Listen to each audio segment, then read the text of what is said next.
The thing about a cruise ship is that it's designed to make you feel like the world has been reduced to something manageable. Everything you need within a floating half-mile.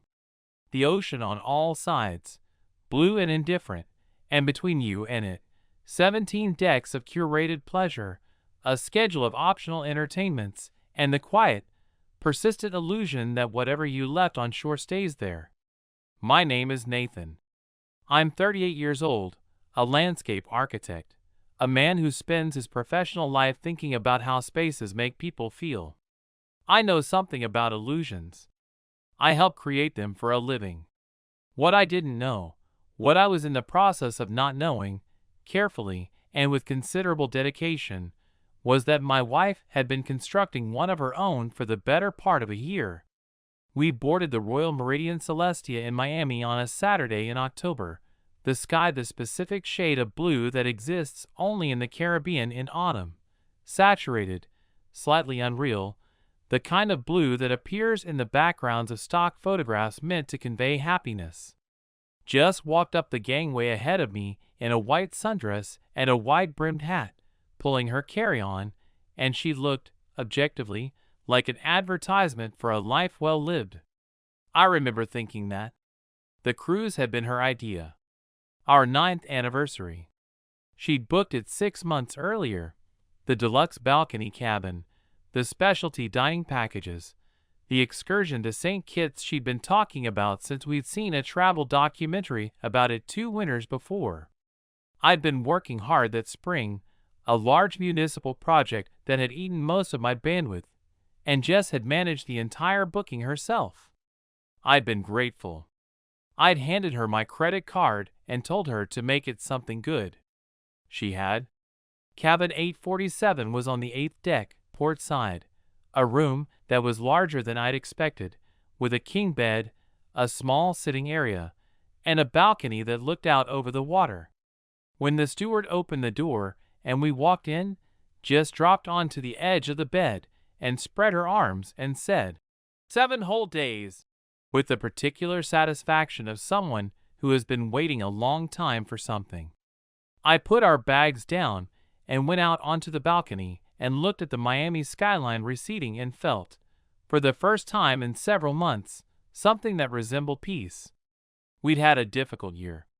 Not catastrophically, nothing that had names attached to it, no single event we could point to, but the kind of difficulty that accumulates between two people who are both busy and both trying and somehow, despite all of it, ending up on opposite sides of an invisible distance. I worked long hours. She traveled frequently for her agency, client meetings in New York, a conference in Chicago, a campaign launch in Los Angeles. We had dinners together when schedules aligned and talked about work and friends and the news and the small logistics of maintaining a household. And we were fine, and I told myself that fine was what 9 years looked like. The trip was supposed to close the distance. Pam and Ray were also on the ship. This detail, which I'd known in advance, which I'd actually looked forward to, became, in retrospect, one of the more significant load-bearing facts of the week. Pam had been Jess's closest friend since college, a high-energy, aggressively warm woman who treated every social occasion as an opportunity to generate the specific kind of noise that fills a room. Ray was her husband of 6 years, an affable commercial pilot who made easy conversation and drank carefully and watched Pam with the patient amusement of someone who has made their peace with a force of nature. Jess had told me about Pam and Ray joining the cruise in a casual, offhand way, mentioning it over breakfast one morning about 3 weeks before departure. "Oh, Pam and Ray ended up booking the same sailing. Isn't that funny?" The tone of someone reporting a pleasant coincidence. I hadn't thought to question the coincidence. I'd been pleased. Traveling with another couple broke up the potential of 7 days alone with only ourselves, and there had been enough silence between Jess and me recently that the addition of Pam's reliable social combustion seemed like a gift. I understand now that it was not a coincidence. The first dinner was easy and warm, the 4 of us at a table on the main dining deck as the ship cleared the harbor, and the lights of Miami became a thin gold line on the horizon. Pam ordered a bottle of champagne and made a toast about adventure, and Jess laughed at something Ray said, and I watched her across the table in the candlelight and thought, here she is. Here is the version of her that the year had been hiding. That thought, in retrospect, was already a kind of reaching, the instinct to interpret her animation as evidence of what I wanted to believe. Looking back, I recognize it clearly. I was watching my wife come alive and telling myself it was because of me, because of us, because of the 7 days stretched ahead of us. I was not, in that moment, willing to consider other explanations. After dinner, Pam suggested the top deck bar. We went. Elena, the bartender, a young Croatian woman with a precise pour and a quiet attentiveness that I would come to appreciate more than she knew, made Jess a rum cocktail she'd never had before, and Jess held it up to the light and said, "This is perfect," with a warmth that I was still, at that early hour, reading as being about the drink. We stayed until nearly midnight. When we finally made it back to cabin 847, Jess went out to the balcony while I brushed my teeth, and I found her standing there with her hands on the railing, looking at the black water, the wind moving her hair. I put my arms around her from behind, and she leaned back into me for a moment, and the ship moved beneath us with that slow, deep rhythm, and I told myself that everything was going to be fine. Below us, somewhere in the dark water, the wake spread and disappeared, leaving no trace of where we'd been. A cruise operates on the logic of abundance. There is always more food, more entertainment, more ocean, more sun. The ship creates a kind of sensory saturation that is, by design, slightly numbing. By the third day, you've stopped checking your phone for messages that no longer feel urgent and started telling time by the position of the sun and the schedule of activities printed on the card slipped under your door each morning. Jess and I established a rhythm quickly. Breakfast on the balcony. She had coffee, I had tea. We shared a plate of fruit and ate in the particular comfortable silence that belongs only to people who've shared a breakfast table for years. Mornings she wanted to spend at the pool. I brought a book, and she brought sunscreen and a magazine she never seemed to get very far into, preferring instead to watch the water with the unfocused attention of someone whose mind was somewhere else. I didn't read into that. I should have asked where she went when her eyes went distant. Instead, I read my book. The four of us had dinner together most evenings, and the days built a pleasant social architecture around those dinners, excursions together in port, drinks before and after, the easy collaborative conversation of two couples who know each other well enough to have stopped performing. Pam, true to form, knew someone on the ship by the second day, a group of women from Atlanta who joined us for drinks one evening and provided enough external social energy to make the evening go until 1 in the morning. It was during that late evening that I first noticed something I couldn't quite name. Jess had stepped away to use the restroom, and Pam, in the abrupt way she had when the evening had loosened her, leaned across the table toward me and said something that sounded like, "You're okay, right?" The kind of question that masquerades as social check-in, but carries a different weight underneath. I said I was great. The trip was wonderful. Pam looked at me for a moment with an expression I couldn't fully read in the dim bar light, then smiled and said, "Good," and turned back to the conversation with the Atlanta women. It was 3 seconds. Maybe 4.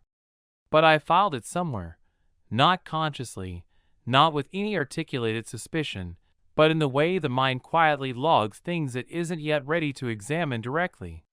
Jess's phone was a more constant presence than I would have expected on a trip explicitly designed to disconnect. This isn't an observation I made in the moment. In the moment, I noticed it the way you notice the weather, as a neutral fact about the environment. She kept it face down on most surfaces, which she'd always done, a habit she'd picked up after too many dinner conversations interrupted by notifications. She checked it in the bathroom in the mornings, and in the evenings when she thought I was asleep. Again, at the time, unremarkable. She had a team. She had campaigns running. She was the kind of professional who found full disconnection genuinely stressful, and I had long ago made peace with her partial presence when it came to work. I did not know then that her most frequent contact during those first 4 days was not a member of her team. The excursion to St. Kitts was on the fourth day, and it was, objectively, beautiful. The kind of beauty that makes you understand why people choose tropical islands as a backdrop for important emotional occasions. A guided tour of the rainforest in the morning, a beach in the afternoon, a rum distillery visit that Pam treated like a religious experience. Jess and I walked the forest path together, and she pointed at a species of bird she recognized from somewhere, and I watched her face in the green light and felt close to her in a way I hadn't in months. At the beach she went swimming while I sat on the shore. I watched her wade out past the break and turn and float on her back with her eyes closed, her arms spread, the water holding her. She looked entirely at peace. The image stays with me, not bitterly, but as a kind of evidence that whatever else was true about that week, something in her was genuinely resting. Whether it was resting from me, or simply from herself, that I couldn't have told you then. That evening, back on the ship, we had dinner with Pam and Ray, and afterward Jess said she was tired and wanted to turn in early. I stayed for a drink with Ray, the two of us at the bar with our glasses, and the comfortable silence of men who've run out of topics but don't mind. Ray was his usual easy self for the first half of the drink. Then he said, without preamble, staring at his glass, "She talks to you, Jess, about things." It wasn't a question. "Sure," I said. "Good," he said, and drank, and didn't say anything more about it. Two offhand remarks. 2 moments, Pam's, and now Ray's, that my mind logged and did not examine. Looking back, I understand exactly what was happening. 2 people who knew something were attempting, in the oblique language of people who don't want to be the one who tells you, to give me enough of a nudge to find it myself. They didn't succeed because I wasn't ready to be nudged. I went back to the cabin at 11. Jess was asleep, or seemed to be. I stood on the balcony for a while in the dark, the ship moving, the stars more visible than they ever were at home, and I thought about Pam's expression and Ray's non-question, and I made the decision, consciously, I think, though I dressed it in other clothing at the time, not to pull on either thread. I told myself I didn't want to ruin the trip. What I meant was that I was afraid of what I'd find. The 5th day was a sea day, no port, no excursion, just the open water and the ship's own offerings, and people spread across the decks in the purposeful relaxation of the temporarily freed. Jess and I had breakfast later than usual. She was in a good mood, lighter than she'd been, more present, laughing at the small things in the way she used to laugh before the year had gotten heavy. By mid-morning, she said, she was going to find Pam and spend a few hours at the pool on the upper deck. I had my book and a comfortable chair on our balcony and the specific contentment of a man who has earned a few hours of solitude. We parted at the elevator with a kiss that felt real. I read for an hour. Then the wind picked up and I went inside and tried to nap and couldn't, so I went up to the pool deck to find Jess. She wasn't there. Pam was there, alone in a lounge chair, reading, which was unusual enough that I paused. She looked up when I approached, and something moved quickly across her face before she arranged it. "Nathan." "Hey." "Where's Jess?" "Oh, she went to get a drink, I think. Or maybe the gym." A beat too fast. Eyes not quite meeting mine. "She said she was meeting you." "Right, she did. She came up for a bit. She's around somewhere." I stood there for a moment, the sun very direct, the pool noise cheerful and irrelevant.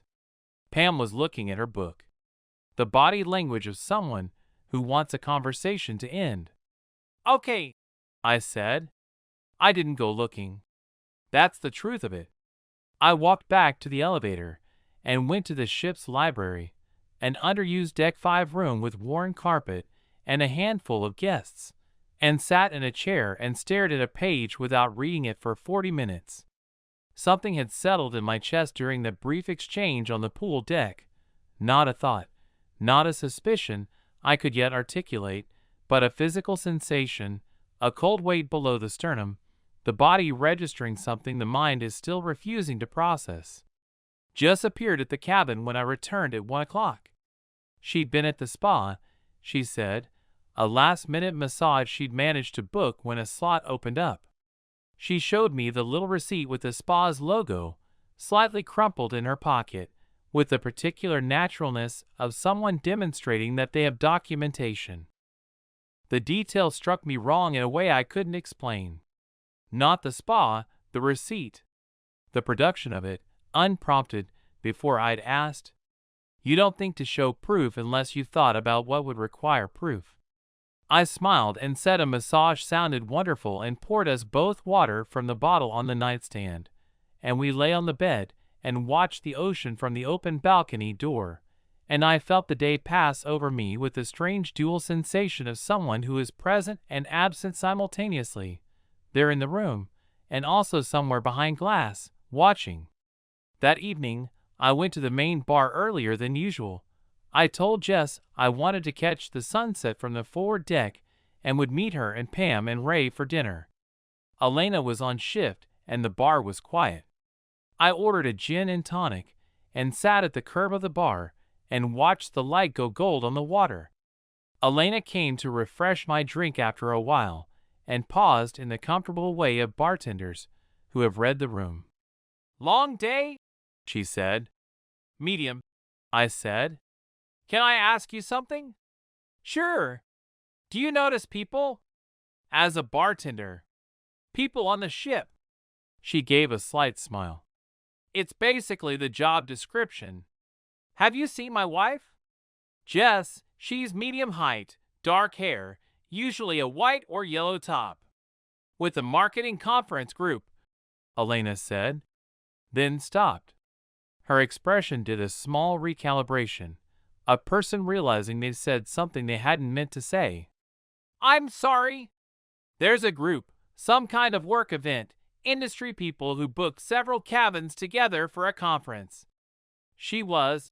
Elena stopped again, looked at her bar cloth. "I think I may be confusing people." "No," I said quietly. "I don't think you are." She looked at me with a steady, slightly sorry expression of someone who has accidentally crossed a line and is too honest to pretend they haven't. "I'm sorry," she said. "I shouldn't have said anything." "It's all right," I said. "Thank you." I finished my drink with great care and precision, the way you perform small physical actions when the larger ones are unavailable. Outside, the sunset was completing itself with complete indifference to my situation. Magnificent oranges and purples above the flat dark water, the kind of sky that makes people reach for their phones. A marketing conference group. Cabins booked together. My wife, who had arranged this trip 6 months ago, who had managed every detail of the booking herself. I thought about the credit card I'd handed her. I thought about the receipt from the spa, crumpled slightly, produced before I'd asked. I thought about Pam's face on the pool deck and Ray's non-question, and the way Jess had looked floating in the water off St. Kitts, at peace in a way that now required a different explanation. The cold weight in my chest had a shape now. I knew what it was. I had probably known for longer than I wanted to admit. I went to dinner.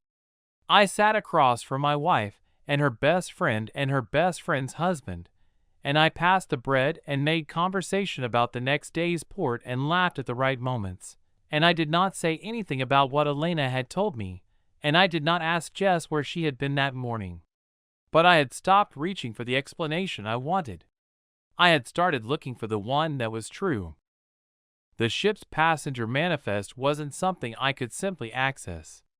But the internet exists, and I had a name to work with once I started paying attention to the right things. It came to me by degrees, the way these things do when you stop deflecting them. Jess's phone, face down on the nightstand while she showered on the 6th morning. The name that appeared on her screen in the 2-second window before the display went dark. Not a name I knew immediately, but a name I'd heard once, at a work party of Jess's agency 8 months earlier, attached to a tall man in an open-collared shirt who'd held his wine glass a particular way and talked to my wife for longer than anyone else in the room. Derek. A client. An account she described as significant, demanding, the kind of relationship that required careful management. I'd met him for perhaps 6 minutes. He'd shaken my hand with the easy confidence of someone who is comfortable in rooms, said something pleasant and forgettable, and moved on. I had not thought about him once after that evening. I was thinking about him now. I took a walk to the ship's business center on Deck 6, a small room with 4 computers for guests without laptops, used mainly by older passengers managing email. I sat at a terminal and searched Derek Sloan, marketing director, and in 3 minutes I had a LinkedIn profile, a company bio page, and enough cross-referenced information to confirm what I already knew. His agency was a client of Jess's firm. He was based in New York, and he had, according to a trade publications event calendar, attended a Caribbean marketing industry event held during the first week of October, aboard the Royal Meridian Celestia. I sat at the terminal for a moment after I found that. The business center was empty. The air conditioning hummed. Through the porthole, the sea was very calm and very blue. I thought about the phrase Elena had used, the marketing conference group.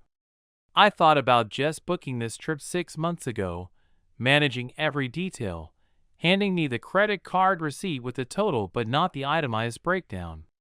I thought about whether the ship was her choice or his, or whether the distinction mattered at the point I'd reached. I went back to the cabin and I did something I had never done in 9 years of marriage. I looked through my wife's coat. Not her phone. I couldn't get into her phone and I wasn't prepared, not yet, for the specific violation of that particular act. But her coat was hanging on the hook by the cabin door, the pale linen jacket she'd worn the first evening and a few times since. I had no plan. I put my hand in the pocket more out of physical restlessness than actual intention. My fingers found something flat and plastic. I pulled it out. A key card. White, with the Royal Meridian logo and the magnetic stripe. Standard issue, identical to the ones we'd been given for cabin 847.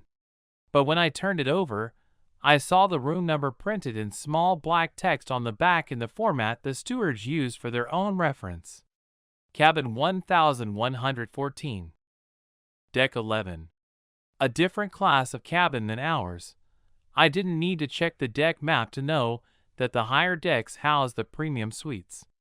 A cabin I had never visited, whose existence I had not known about, whose key my wife had been carrying in her coat for however many days of this trip.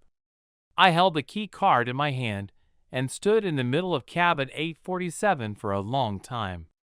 The ship rocked gently. Through the balcony door the ocean moved its old indifferent rhythm. I thought about all the spaces between things, between breakfast and the pool, between the spa and dinner, between the words people say and the ones they're managing around, and I understood that spaces are never empty. Something always fills them. I placed the key card back exactly where I'd found it. Then I sat in the chair by the balcony and waited for Jess to come back from wherever she was. She came back at 3, slightly sunbright, easy in her movements, and she sat on the edge of the bed and kicked off her sandals and said, "I think I got too much sun," and reached for her water bottle. I watched her. She felt my eyes and looked up. "You okay?" she said. "Fine," I said. "Just reading." My book was closed on the table beside me. She glanced at it, then back at me, with a look that held something, a fraction of assessment, there and gone, and then she picked up her phone and went into the bathroom. I heard her typing. That evening, the sixth evening, the second to last night, we had the farewell dinner in the main dining room, the four of us again, the ritual end-of-voyage meal with the wait staff, and the slightly forced festivity of people who have consumed a week of artificial paradise and are beginning to feel the approach of the real world. Pam was louder than usual in the way she got when something was making her nervous. Ray drank a little more than he usually did. Jess was warm and present and laughed easily, and I sat at the table and performed my own version of ease with the mechanical precision of a man who is holding something very still inside. Afterward, Jess said she was going to walk the upper deck with Pam. I said I'd stay for a nightcap. She kissed me on the cheek, slightly too deliberately, the kiss of someone managing guilt, and walked away with Pam's arm through hers. I watched them go. Then I ordered a drink from Elena, who looked at me steadily and said nothing, and I sat at the bar and thought about what I was going to do. I didn't go to cabin 1114. I want to be clear about that. I didn't stage a confrontation in a corridor, didn't knock on a stranger's door, didn't position myself for the cinematic moment of catching them in the act. Not because I doubted what I knew, I was past doubt by then, but because the proof I needed wasn't in that room. It was already in my coat pocket where I'd moved it, the key card from Jess's jacket, with its quiet black numbers. I waited until the last morning. The ship was pulling into Miami, the skyline reassembling itself on the horizon, the ocean giving way to the gray-green of the harbor. Jess was at the mirror doing her makeup, her suitcase already zipped and standing by the door. We had a car booked from the port. I was standing at the balcony door watching the city come closer when I said, without looking at her, "Tell me about cabin 1114.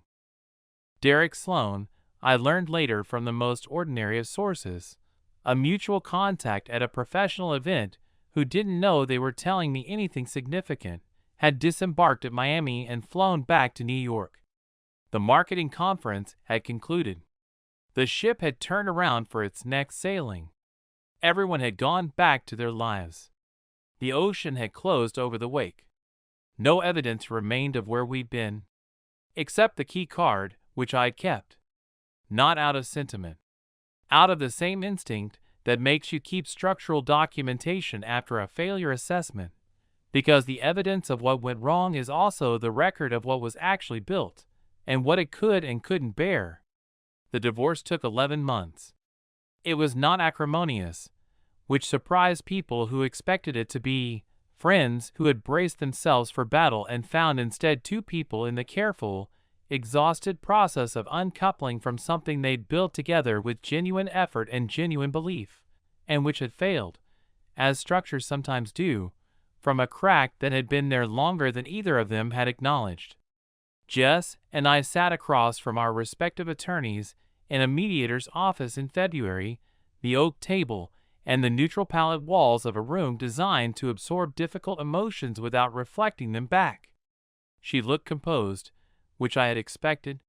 She also looked, in the fluorescent office light, tired in a way that had settled permanently into the skin beneath her eyes, and I recognized the specific tiredness of someone who has had to look honestly at themselves and has not entirely liked what they found. I didn't enjoy that. I want to be clear about that too. There was no satisfaction in her diminishment. We divided 9 years with more fairness than either of us might have managed if we'd been angrier. The house sold. The finances untangled without significant dispute. We had no children to arrange custody around, which made the mathematics simpler and the grief, in some ways, cleaner. There were no small people to consider, no schedules to negotiate, no ongoing reason to remain in each other's orbit once the legal process was complete. Pam and I had one conversation, in the spring, over coffee in a place neither of us usually went. She told me she'd known something was happening for about 4 months before the cruise. That Jess had told her partway through, not asking for permission but needing, she'd said, someone to know. Pam had tried to talk her out of continuing. Jess had said she was handling it. Pam had not pushed hard enough, and she knew it, and the knowing sat in her face during our coffee conversation as something she was still working through. "Did she love him?" I asked. Pam was quiet for a moment. "I think she loved the way she felt around him. Whether that's the same thing." She shook her head slightly. "I don't know, Nathan." I thought about that for a long time afterward. The distinction between loving someone and loving the feeling of yourself that someone produces. It's the kind of question that doesn't resolve cleanly, but it reshapes the way you think about what a marriage can and can't protect against. You can build something solid and real and lasting and still find, at a certain angle of light, that one person inside it was quietly looking for something the structure wasn't designed to provide. Whether Jess knew what she was looking for, whether anyone ever does, in those situations, I genuinely don't know. What I do know is this. The year before the cruise, if I'm honest with myself, I had been fully present in the logistics of our marriage and only partially present in the marriage itself. I had kept the household running, maintained the calendar, shown up for the events and the dinners and the structural obligations. I had told myself that this was love expressed through competence, and competence is a real thing, a valuable thing, but it is not the whole of what another person needs from you. I'm not saying this to excuse what she did. It doesn't excuse what she did. But it complicates the clean narrative of wrongdoing and wronged. It puts me inside the picture, not cleanly on its edge. The honest accounting of a failed marriage requires both ledgers. I left Harrowfield in the late spring. The municipal project I'd been working on was winding down. A colleague in Portland had mentioned a partnership opportunity, and I found, at the end of the process of considering it, that there was nothing anchoring me to a city that had become primarily a map of what I'd lost. I left without drama, without announcement, with 2 carloads of objects I'd decided to keep and the rest left behind. I drove to Portland in 3 days, stopping the first night in Tennessee and the second in Missouri, sleeping in motels with thin curtains and the reassuring anonymity of places where nobody knew me. I ate bad diner food and listened to the radio and watched the landscape change from the familiar to the unfamiliar, and somewhere in the middle of the second day, crossing a long flat stretch of Midwestern highway, I noticed that the weight in my chest, the cold, formless thing that had arrived the night I'd sat at Elena's bar and heard the words marketing conference group, had diminished to something I could breathe around. Not gone, but manageable. The Portland partnership worked out. The work was interesting. A series of public green spaces in a city that took such things seriously, designed problems that required the kind of sustained attention that leaves little bandwidth for rumination. I found an apartment near the waterfront with a view of the river, and I furnished it slowly and with some care, choosing things I actually liked rather than defaulting to the accumulated aesthetic of a shared life. Somewhere in that first Portland autumn, I realized I hadn't thought about the cruise in 3 weeks. The realization didn't feel like victory. It felt like information, the body's quiet report that the Wound had stopped being the main weather system of the interior. I still have the key card. It sits in the top drawer of my desk beside a project compass and a few other small objects I've kept from the previous version of my life. I don't look at it often. But when I do, what I feel isn't what I might have expected, not bitterness or grief, though those have had their seasons. What I feel is something closer to the specific sobriety of a man who has learned to read structural evidence more carefully, who has stopped insisting that a thing is sound before he's actually checked. The ship sails its route regardless. The ocean fills back in behind it. What you leave on shore doesn't stay there. That was the illusion, and it was always the illusion. But what you carry with you isn't fixed either. That's the part that took me the longest to understand. Some mornings in Portland, I stand at my apartment window with my coffee and look at the river moving, and I think about what it means to build something, in work, in cities, in lives, that actually bears the weight you put on it. The materials matter. The foundation matters. But more than anything, the honesty of the assessment matters. Seeing what's actually there, not what you need to be there, before you commit to the design. That's the work. It always has been. I just had to take a cruise to finally understand it. What makes this story worth sitting with isn't the betrayal itself. Infidelity is, unfortunately, common enough to require no special analysis. What makes it worth examining is the precision of the self-deception operating on both sides, and the structural way it was maintained. Jess's betrayal was premeditated in a way that sets it apart from the typical narrative of emotional drift and sudden opportunity. She planned the trip knowing Derek would be there. She managed the booking. She handled the details. This wasn't a woman who fell into something. It was a woman who made an itinerary.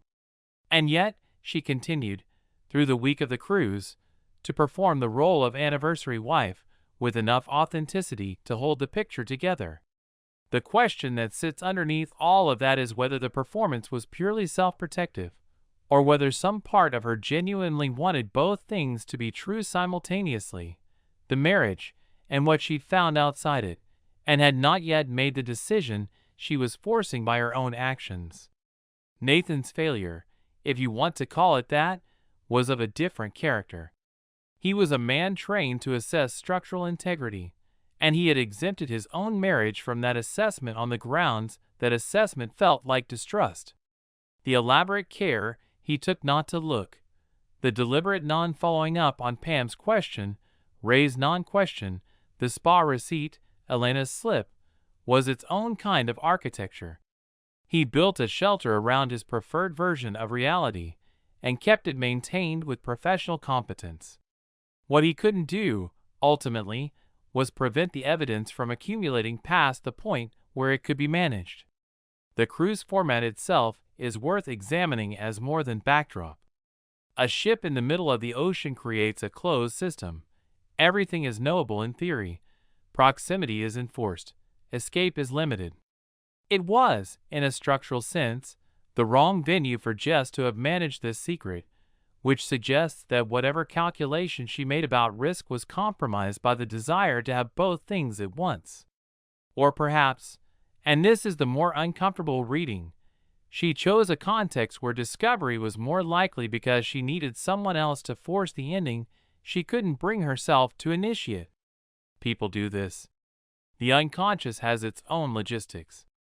What the ending offers isn't redemption in the conventional sense, but it is genuine. A man who has been honest in his accounting of his own role, rebuilt in a new city, not by forgetting but by incorporating. The key card in the desk drawer isn't a wound kept open. It's a piece of evidence kept as a reminder of the kind of seeing that structural assessment actually requires. The difference between those two things is the whole of the story. What I keep coming back to is the image of Nathan on that balcony the first night, arms around Jess, thinking everything was going to be fine. Not because he was naive. He clearly wasn't. But because deciding to believe something, even against the low hum of evidence, is something almost all of us have done. We convince ourselves that presence is the same as honesty, that a good week can repair what a difficult year has quietly broken, that the distance between two people can be crossed by geography. It can't. The distance was never about the cruise. If there's anything worth carrying from this story, it's the question Nathan arrives at by the end. Are you seeing what's actually there, or what you need to be there? Not just in marriages, in friendships, in work, in how we understand ourselves. The honest assessment is almost always available. We just have to be willing to make it.